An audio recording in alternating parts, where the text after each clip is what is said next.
Genesis chapter 30, starting at verse 21. I'm trying to keep all these Bible readings under 15 minutes each. Sometime later, she gave birth to a daughter and named her Dinah. Then God remembered Rachel. He listened to her and enabled her to conceive. She became pregnant and gave birth to a son and said, God has taken away my disgrace. She named him Joseph and said, may the Lord add to me another son.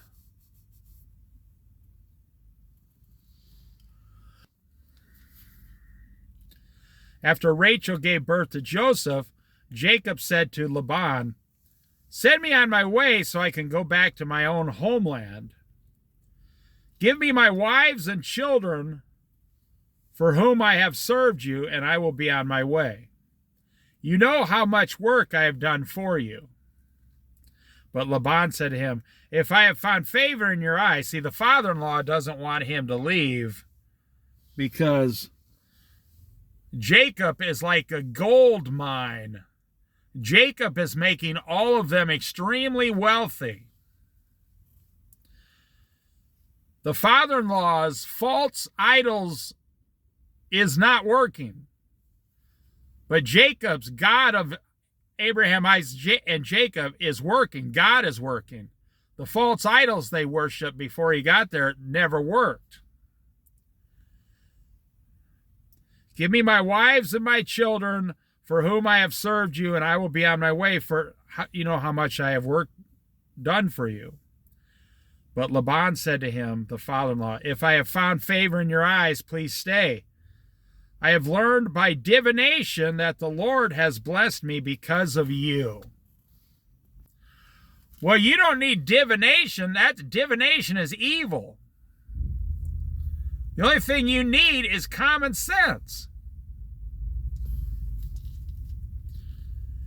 These people rely far too much on their own false idols. He added, name your wages and I will pay them. Jacob said to him, you know how I have worked for you and how your livestock has fared under my care. The little you had before I came has increased greatly, and the Lord has blessed you wherever I have been. But now, when may I do something for my own household? If you own a business, have you ever had an employee that's just one blessing after another to the business? And you just wish you had 20 employees exactly like that one employee?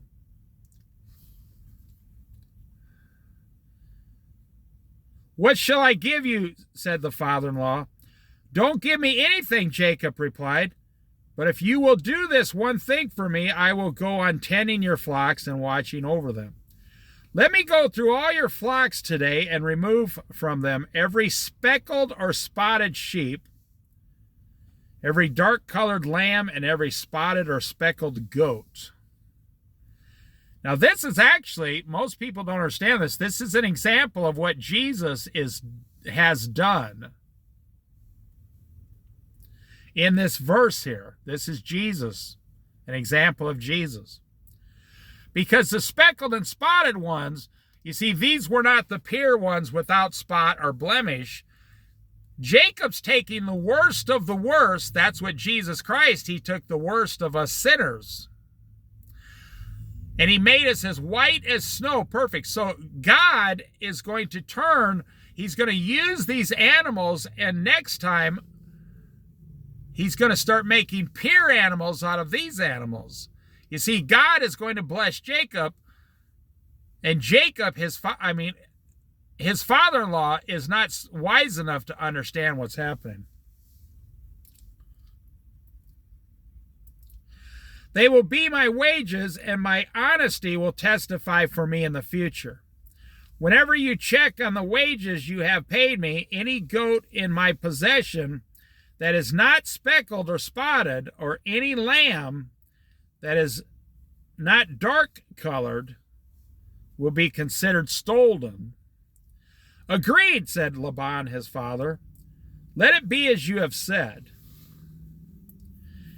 That same day he removed all the male goats that were streaked or spotted, and all the speckled or spotted female goats, all that had white on them, and all the dark-colored lambs. And he placed them in the care of his sons. Then he put a 3-day journey between himself and Jacob, while Jacob continued to tend the rest of Laban's flocks.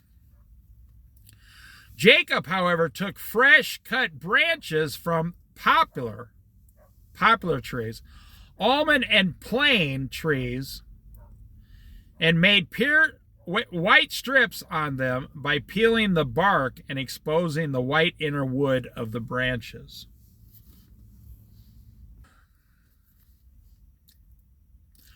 Then he placed the peeled branches in the watering troughs so that they would be directly in front of the flocks when they came to drink. When the flocks were in heat, now this is out of his father-in-law's sheep and livestock. When the flocks were in the heat, came to drink, they matted in front of the branches, and they bore young that were streaked or speckled or spotted.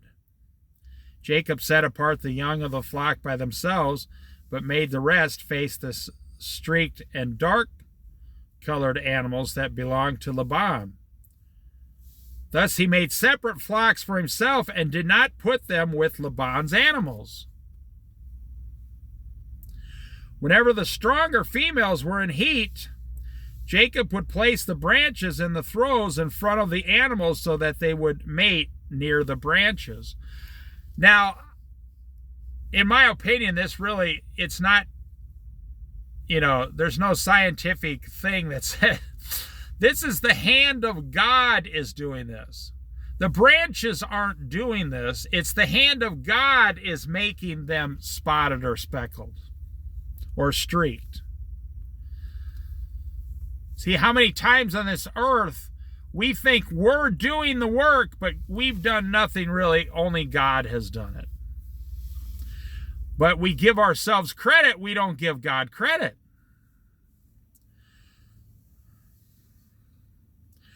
So the weak animals went to Laban and the strong ones to Jacob. In this way, the man grew exceedingly prosperous and came to own large flocks and female and male servants and camels and donkeys. And now comes the jealousy of his father-in-law, because Jacob is now the wealthier than all of them combined. And that does not work well with your neighbors. If you got money, don't tell anybody in today's society. If you got a little money, or even if you got $1 million, don't tell anyone. I wouldn't even tell your own children. Because jealousy is like a wildfire out of control. An out of control wildfire. You can see there's a lot of jealousy between the sisters, Jacob and his wives. A lot of jealousy between the father-in-law and Jacob. You know what jealousy comes from? Believing that you don't have enough, you are worth more, and you deserve more than you have. And you find someone who has more than you, so you become jealous and you want more. You're not thankful for what you have at your house and in your bank account. You want what your neighbor has or the guy down the street also. And that is very displeasing to God the Father.